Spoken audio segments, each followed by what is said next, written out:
World War II movies are everywhere, but the 1960s did it like nobody else, bigger, louder, and with a sharp edge. Forget grainy black and white newsreels. These films explode off the screen with color, star power, and stories that refuse to flinch.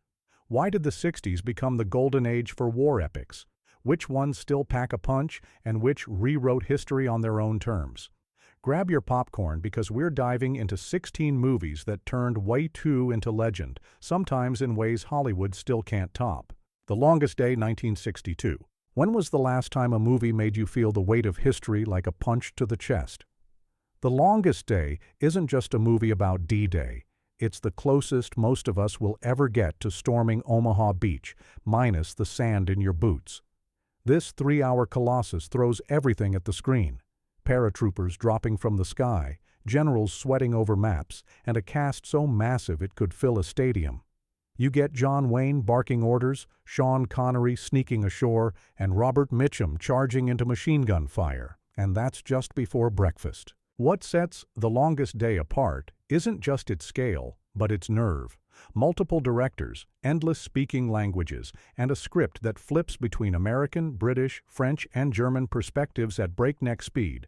No flag waving, just a raw, unfiltered blast of chaos. It's shot in crisp black and white for that documentary edge, but every frame crackles with color in your imagination.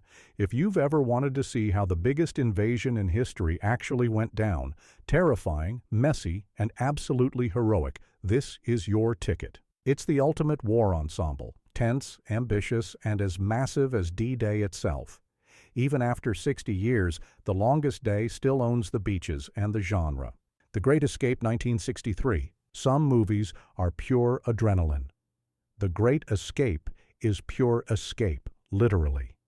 Here's the blueprint for every prison break movie ever made, and it's set right in the middle of Nazi-occupied Europe. Steve McQueen, James Garner, Charles Bronson, the coolest lineup you can imagine, playing Allied airmen who refuse to let the barbed wire hold them back. Their plan? Digging 3 tunnels so big they make the guards look like amateurs. From the start, you're sucked into the camp's gritty routine. The ingenuity is wild, hidden dirt, disguised tools, even a tunnel under a stage. The German guards are clever, but the prisoners are cleverer. And then comes that motorcycle scene, McQueen flying over the fence, cementing his place in movie history and launching a million daydreams of freedom. But here's the kicker, this isn't just a popcorn flick. The Great Escape builds up the tension so expertly, you feel every close call, every whispered plan, and every heartbeat as the stakes get higher. The final act is a masterclass in suspense with a dash of heartbreak, because war rarely lets anyone off easy. This is more than just an adventure. It's a celebration of stubbornness, grit, and the will to risk it all, even if only a few make it out.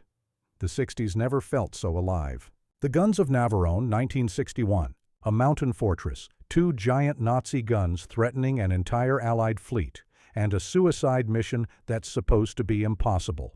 Sound over the top? That's the point. The Guns of Navaron is the original men-on-a-mission epic, and it doesn't waste a single second dialing up the suspense. Gregory Peck, David Niven, and Anthony Quinn headline a squad of misfits tasked with blowing up Hitler's big toys before the Allies get wiped out. It's a wild ride, mountain climbs, stormy seas, double crosses, and explosions that shake the screen. Every setback just makes the team dig in harder, and the tension never lets go. What makes it more than just a thrill ride is the way it lets doubt and fear seep into the cracks. The mission turns brutal. The group starts to splinter, and in the middle of it all, you realize the biggest enemy isn't the Nazis. It's the question of whether these men can trust each other long enough to survive. The action is top tier, the Greek island setting is breathtaking, and the sense of doom never fades. The Guns of Navaron is the kind of movie that leaves you out of breath, wondering if the heroes will make it, or if heroism is even possible in the first place. The Train, 1964. You think World War II was all about soldiers and generals?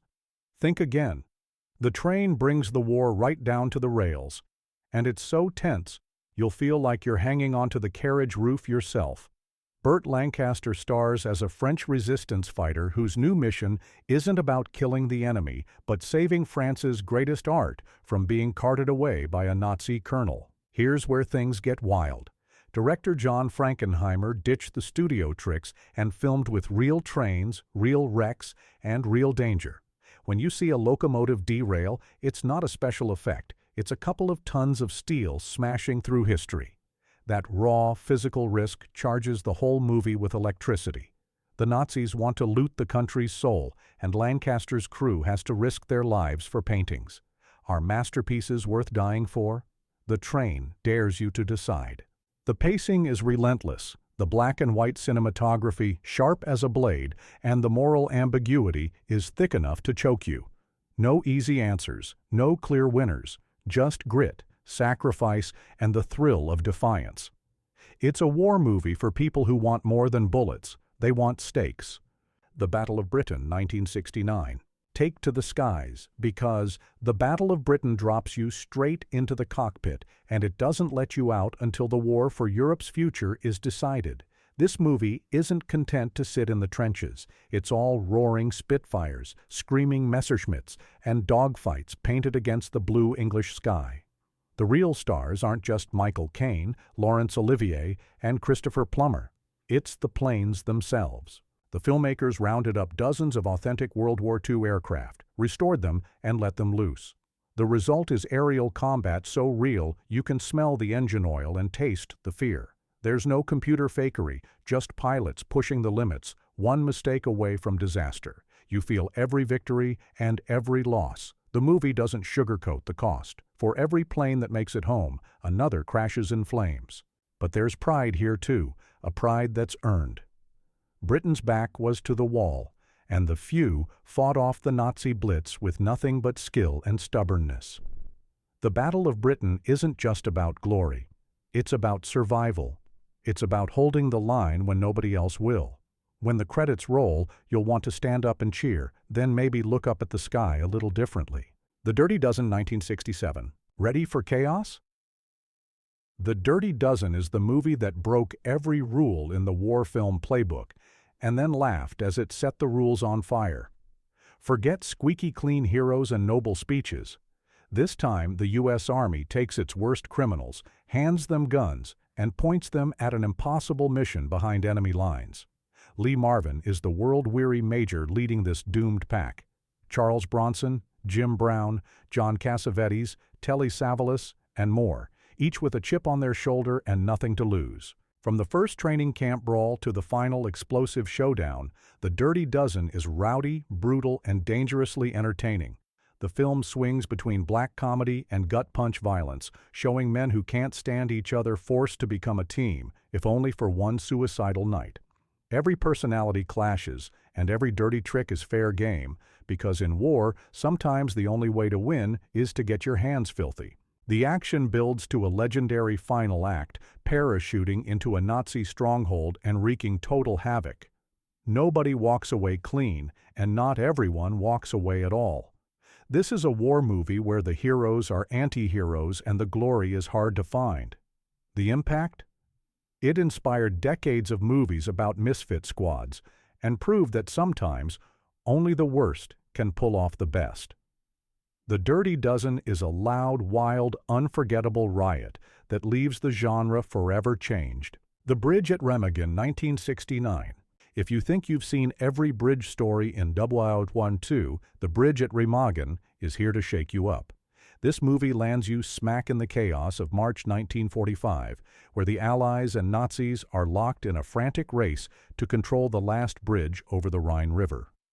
George Siegel and Ben Gazzara lead an American unit pushing past exhaustion, orders, and sanity itself, desperate to keep the enemy from blowing that bridge to smithereens. Director John Guillermin doesn't waste a second on sentimentality.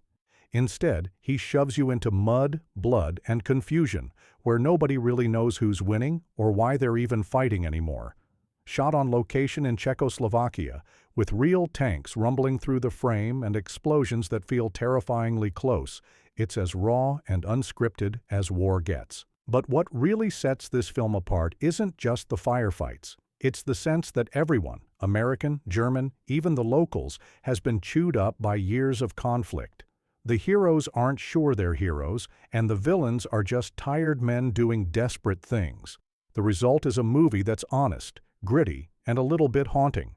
By the time the smoke clears, you understand why crossing that bridge mattered, and why the real victory sometimes is just surviving the day. Is Paris Burning? 1966. What would you do if the city you loved was one order away from vanishing forever? Is Paris burning? Turns that terrifying question into a grand, nerve-wracking spectacle. This film doesn't settle for one perspective. It follows French resistance fighters, German generals, and Allied leaders in a web of decisions and betrayals that will decide the fate of Paris in 1944. You get Orson Welles, Kirk Douglas, Alain Delon, Leslie Caron, one of those legendary international casts where every face seems carved from history. But the real star is Paris itself.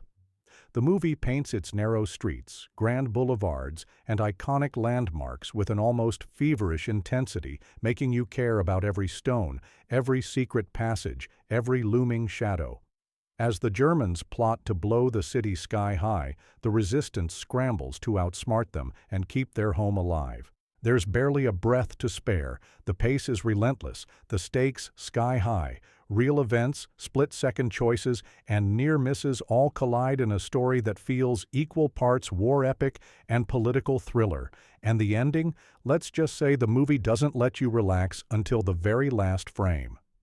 Is Paris Burning? Is both a love letter to survival and a reminder that sometimes the greatest victories aren't just on the battlefield, they're in the streets you call home. Battle of the Bulge, 1965. Snow, tanks, and confusion.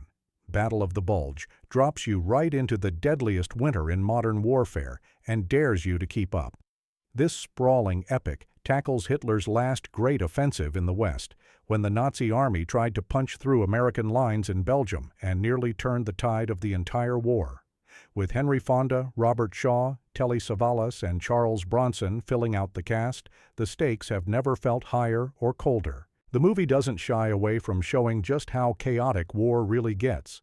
Tank battles rumble across endless white fields, soldiers freeze and fight with the same desperation, and trust breaks down on every side. There's suspense as the Americans struggle to hold the line, drama as leaders make snap decisions, and a terrifying sense that at any moment, everything could fall apart. Purists love to nitpick the film's historical details, but honestly, the sheer spectacle is the real draw. The tank warfare is big and loud, with pyrotechnics and stunts that still impress. The real takeaway? War is confusion. Plans fail. Heroes are made in 5 minutes of luck and courage, not in months of preparation. Battle of the Bulge may not give you a tidy ending, but it does deliver one truth. In war, survival is victory, and nothing is guaranteed, not even the next sunrise. Hell is for Heroes, 1962. Some war movies throw everything at the screen. Hell is for Heroes strips it all away, leaving you with just a handful of men, one bombed-out line, and the question, how far will you go to hold out when the world expects you to fail? Steve McQueen leads a ragtag squad of American soldiers tasked with defending an exposed position against overwhelming odds.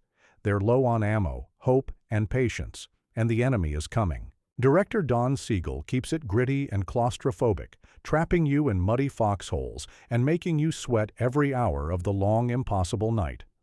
There's no sugarcoating, no easy wins, just exhaustion, fear, and flashes of stubborn courage. The film nails the ugly reality that not every battle ends with a medal and a parade. Sometimes all you get is a few more hours of breathing. McQueen is electric, channeling every ounce of nervous energy and rebellion he's famous for. The supporting cast, Bobby Darin, Fess Parker, James Coburn, brings grit and raw nerves. What sticks with you is the sense of camaraderie forged by desperation and the unspoken question every man faces. Can I hold the line just a little longer? By the time dawn breaks, you'll know why Hell is for Heroes isn't just a title, it's a warning. Some battles are survived, not won.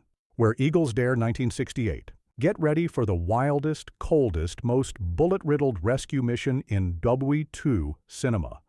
Where Eagles Dare isn't just a war movie, it's an action roller coaster, packed with enough plot twists, machine gun fire, and cliffside stunts to leave you dizzy. Richard Burton is the unflappable British agent, Clint Eastwood the stone-cold American, and together they lead a covert team into the heart of an alpine Nazi fortress, disguised as the enemy and fighting time at every turn. But this isn't just about explosions, though. There are plenty. The film builds suspense layer by layer as secret identities are revealed, double crosses pile up, and the enemy's castle turns into a maze of traps and close calls. Snow blankets the setting, cable cars swoop over sheer drops, and the mountain itself seems to conspire against our heroes. Director Brian G. Hutton never lets the pace slow. The dialogue crackles, the tension never breaks, and Eastwood barely blinks while gunning down whole squads. This is spy thriller energy injected straight into a war epic's veins, unapologetically cool, slyly funny, and breathlessly entertaining. By the time the team is rappelling down the mountainside with bullets chasing them, you'll forget you ever watched a normal war film. It's pure, high-octane escapism, one that set the bar for every Behind Enemy Lines movie that followed. If you love suspense, shootouts, and impossible odds, Where Eagles Dare is your new standard. The Operation Crossbow 1965. Sabotage, deception, and a race against time. Operation Crossbow drops you into the secret world of Allied agents trying to stop Hitler's deadliest weapon before it changes the course of the war.